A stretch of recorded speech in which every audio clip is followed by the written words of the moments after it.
sa Raminagi. Nakita kami bagong product kasi ni Raminagi. So subukan namin ni Boss Ivy i-try. Dalawa kasi yung bago nilang item, yung salted crab, salted egg crab king at saka yung Sichuan crab king. Pero yung salted egg lang yung tinry namin kasi yung Sichuan maanghang daw talaga yun.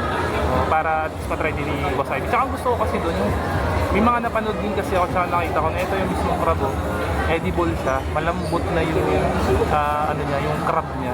Tapos yung broth niya ang bango. Minaalala ko chichirya na kinakain ko nung bata ako nung panahon ng mga 90s eh. Hindi ko lang ma-recall ko ng chichirya siya, pero ganito yung amoy niya, amoy ng crab. Tapos si Boss Ivy, order kami ng kiddie meal. Sayang hindi nakalagay sa cart. Para dun sa broth niya. Sabi ko na nga yun talaga yung lasa. Yung Oishi yata na product yun eh. Pero medyo may anghang din siya, may kamot din. Pero hindi, tolerable eh. I don't think na kakayaning ni Boss Ivy yung isa. Baka ito, medyo maghalangan pa siya dito sa anghang nito. Pero isa kasi Sichuan, maanghang daw. So kung mahilig kayo sa maanghang, much better mag-Sichuan kayo. Sichuan. Ang bango. Sobrang bango. Limited time offer lang din daw kasi talaga. Kaya sayang, hindi namin papalagpas yung pagkakataon. Ito limited din. Try me. Sa susunod na namin, magagawa rin namin yung nasa cart. Sayang. Subukan na ni Boss Ivy. Para sa akin, sa panlasa ko, okay siya. Hindi kasi ito yung typical na broth na ramen na nakakain ko pag kumakain ako sa mga ramen house. Iba yung lasa niya. For the curiosity, try nyo dito sa Raminagi. Limited time offer lang nila. Oo, may lasa mo yung salted egg. Tsaka yung ng crab. Tsaka parang feeling ko yung lasa ng chichirya na Oishi, yun yung pumapasok sa isip ko eh.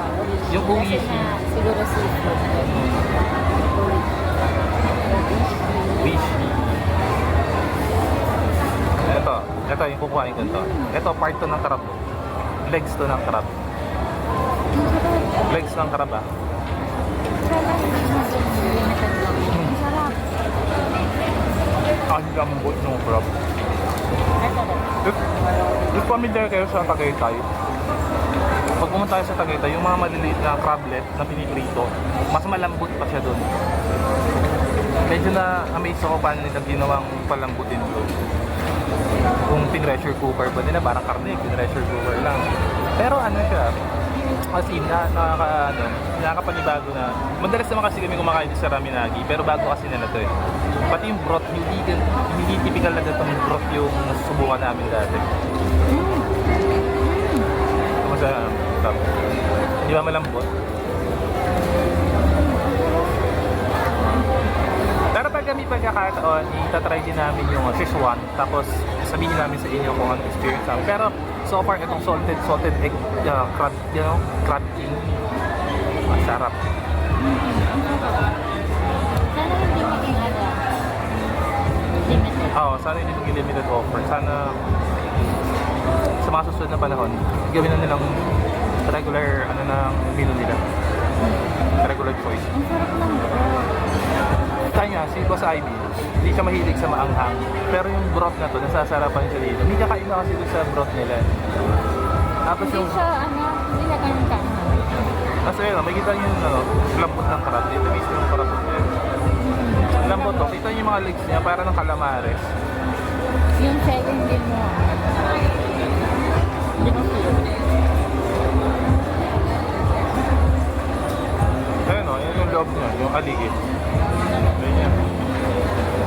Ito yung cover ng shell niya sa likod niya.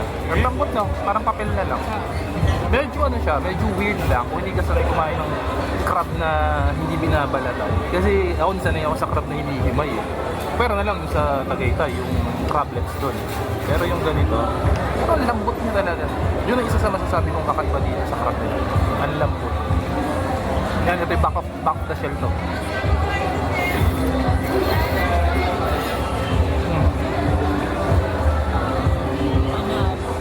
Ito. pa ang kumakain ng chichirya. Sayang talaga yung ano yun, yung kiddie meal. Pero sa susunod, para ma-unleash yung inner child na service nasa cart.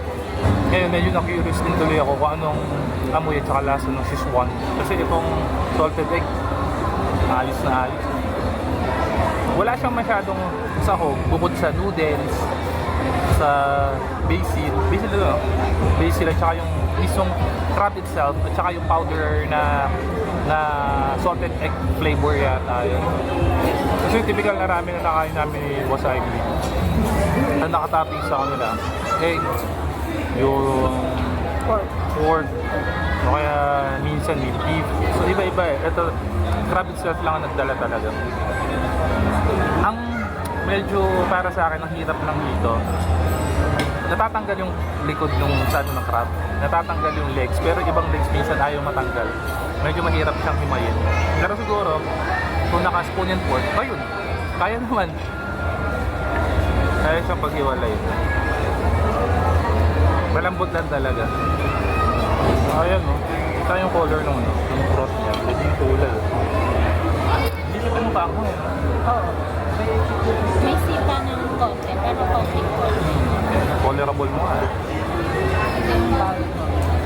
Bowl para sa kiddie meal. Para sa mga kids na gaya ko. Nakaso nga lang, hindi sa cart binigay. Sana susunod na kain namin dito sa cart niya. Meron siya, pero parang panakot lang. Oo. Kasi kung makikita ninyo, meron siyang siling labuyo. Ayan o. Hindi masyadong ma-focus. Ayan o, may siling labuyo siya na nakahimay. Pero hindi naman ganun karami. Tapos may chili oil din na nakalagay kanina. Pero by so far experience ko na dito sa bagong item nila, hindi ko natikman to sa mga menu nila. So bago talaga. So maganda to para dun sa for the experience. Experience lang na itatry yung bagong product ni Raminagi. If ever naman na medyo ano kayo, curious, you can try. Pero for the price yata, kung hindi ako nagkakamali, medyo pricey kasi nasa 700 ito. Nasa 700 plus. Yeah. Nasa ganun. So kung for experience, for experience yan, ano na lang, nasa inyo na yung kung gusto nyo subukan. Kasi kami ni Boss Ivy na curious lang kami. Lalo-lalo na dun sa, ang galing, ang lambot ng crab nila. Sana matutunan dun gumawa ng ganitong crab para hindi ko na kailangan maghimay pagkakain ng crab. Eh mo, ito nyo parang calamares yung style. Sobrang lambot niya. Galamay niya yan. Naging ganun kalambot. Sobrang sarap. Ang bango. Nang nilagay pa lang siya sa harap namin kanina, sobrang bango. Amoy mo yung pagka, yung salted egg, amoy mo. Saka yung, seafood na amoy. Grabe yung aroma niya. So siguro hanggang dito na lang itong random vlog namin ni Boss Ivy. Tinry lang talaga namin itong bagong product nila. Pero baka sa mga susunod pa naman, try din namin yung Szechuan. Mahal pa lang, ito lang na lang. Ayun lang talaga, medyo pricey lang talaga. Kaya din siguro na nakalagay siya sa limited offer. Bali, para sa akin kasi, yung price niya na 700 plus, okay yun kasi isang buong crab yung nakalagay. Alam naman natin medyo pricey yung crab. Pero Malaki siya. it's up to you naman kung gusto nyo i-try o hindi. Pero kami, we do recommend and encourage you to try. Kung curious kayo at kung mahilig kayo sa ramen, kakaiba yung lasa ng broth nila. Saka limited lang po. So hanggang dito na lang. Peace. Signing out. Ciao!